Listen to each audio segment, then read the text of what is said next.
Hello, so today I'm just wanting to share some of those great building bricks of good storytelling that help to develop children socially and emotionally and build their resilience. So one of those fundamental bricks helps to build empathy, so a brick that builds empathy within storytelling. And storytelling, whether it is something that children listen to adults telling stories, or whether it's about them creating their own stories together or on their own.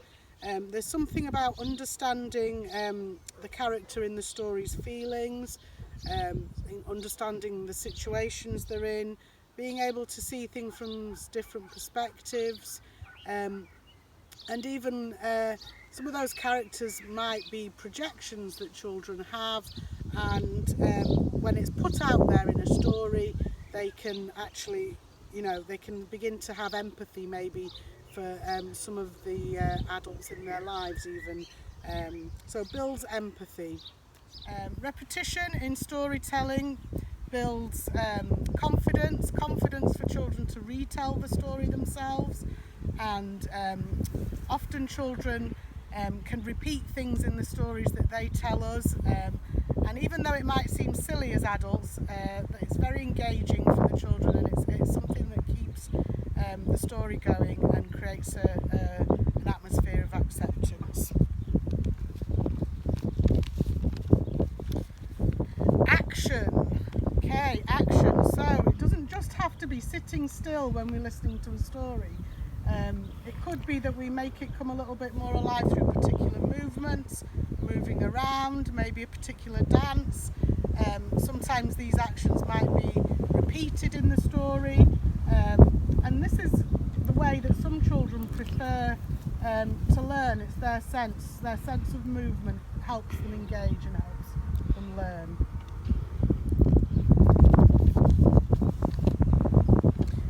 Creativity. So again, making the story come to life.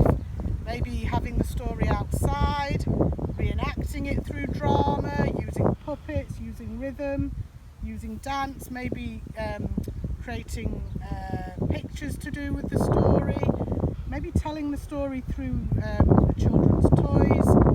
So having a bit of creativity about what to do with the stories that are told, that are created. So creating one's own stories as well, however silly they may be, however random. Maybe the story doesn't have a particular beginning, middle and end. That's okay. Each story is our own.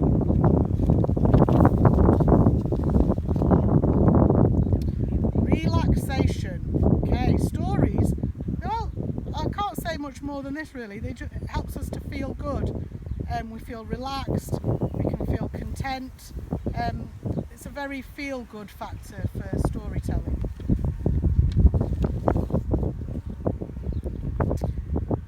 Talking about feelings, so getting feelings out. Asking children how they feel about something isn't always the best way to get the answer, get to the root of the problem, isn't always what we want to do in that way. But through stories, children have a chance to project their feelings and worries, fantasies into the story.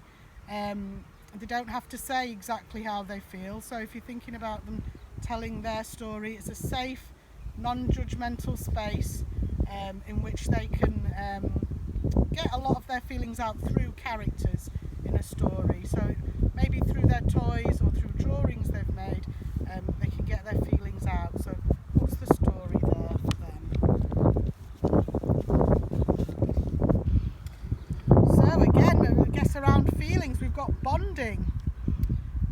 Storytelling, whether it's a case of reading stories to your children or listening to the stories and developing stories together, listening to their stories, creates attachments and relationships between the storyteller and the receiver. Things that, often intertwines that bonding, but it's an acceptance and an embracement of each other, and it creates that good feeling of that bonding. And you'll find for social and emotional development, most of those skills are learned in relationship. So it's a good attachment forming activity, storytelling. Learning. Okay, so a lot of focus on learning, and there's not just the learning the language and communication through storytelling. Also, as adults, we might learn certain ways in which to interact with our children through the stories that we tell and the stories that we hear. So there's a lot of learning, social and emotional, as well as language and communication.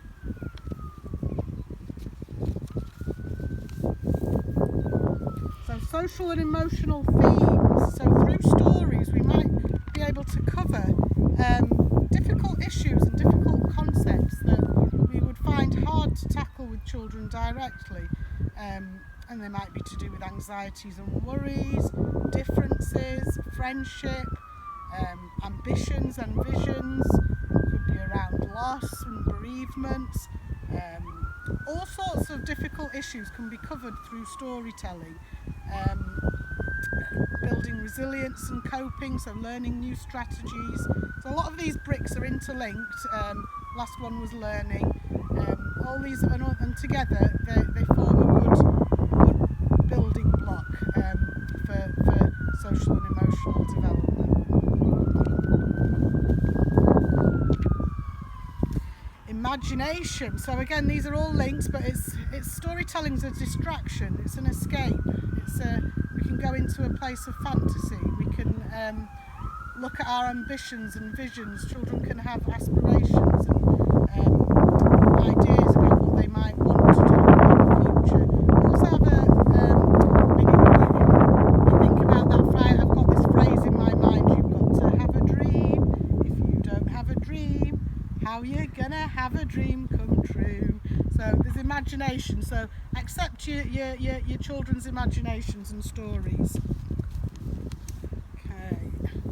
Emotional literacy. So again, it's learning. It's learning a language of emotions and feelings, how to communicate in words. Because obviously, as you get into the adult world, that's what's expected of you, isn't it? You're expected to be able to say how you feel about things. And if you haven't learned that language, it's very difficult as you're growing up. And I think we're on the last one here. We are, which is questions. And when I say questions, I'm thinking open-ended questions.